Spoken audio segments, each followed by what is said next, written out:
guys, Charlie here, and welcome to update 4, which is actually my first update for the second entry that I'm working on, which is for my Sopwith Camel, and so far it's going pretty well. As I say, the building process has actually been complete. I just need to do some sanding, and then once I've done that, I'm going to be doing some painting afterwards. So we'll have a look at it, shall we? So yeah, this is where I'm at with the Sopwith Camel, Revell 172nd. As you can see, there's the box art, and so far I've actually been placing a lot of filler the last time I was working on there. Now you can see here there's actually a lot of filler here in this little corner here, whereas on this side there isn't, and that's basically because you know, I was placing all this filler because there was a huge massive gap where the little corner was, because really where the top of the huge massive gap is, if I was to sort of glue it like right onto the right sort of lower part of this wing here, and trouble is the fuselage wouldn't be able to sort of stay straight, which is a bit of a bugger really, but hey ho. So that's that, and also underneath I've been placing a lot of filler where all this filler is here as well, because there's also been huge massive gaps there as well.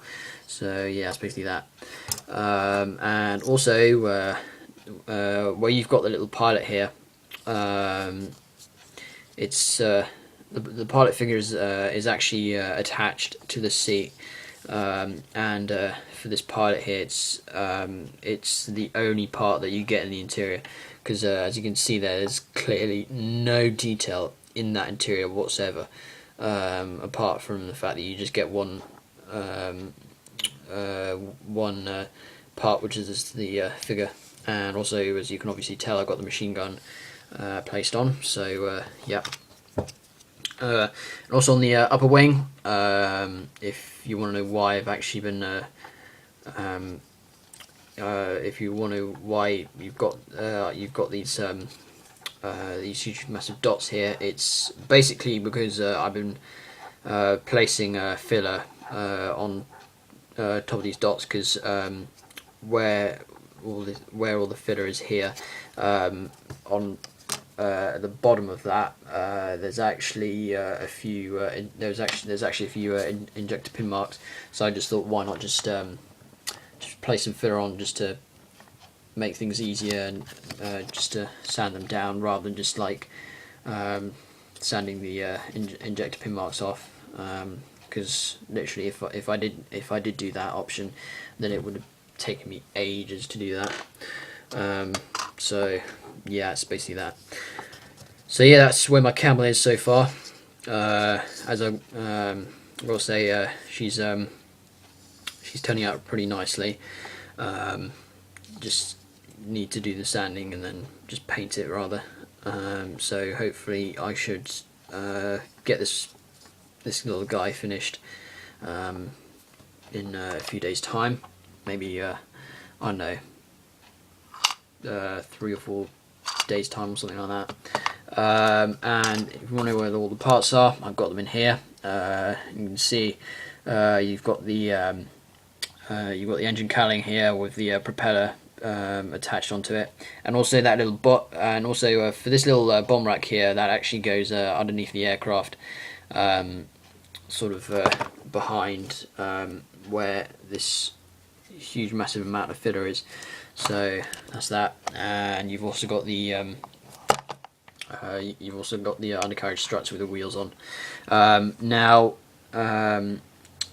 what you actually see here on the front part of the wheels is that they weren't actually painted on, they were actually decals.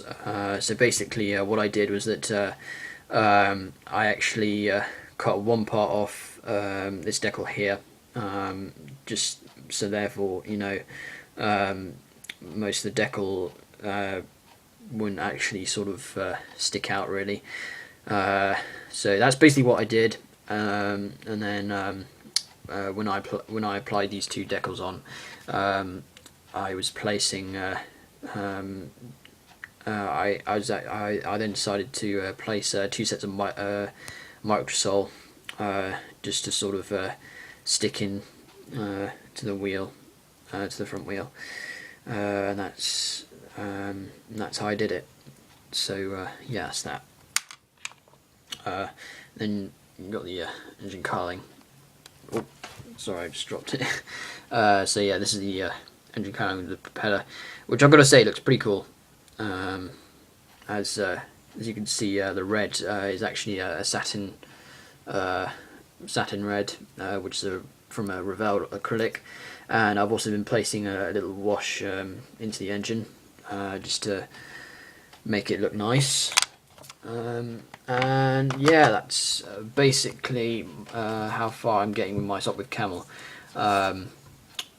and hopefully on my next update it should be on the painting process, and then the update after that will be the final reveal for this.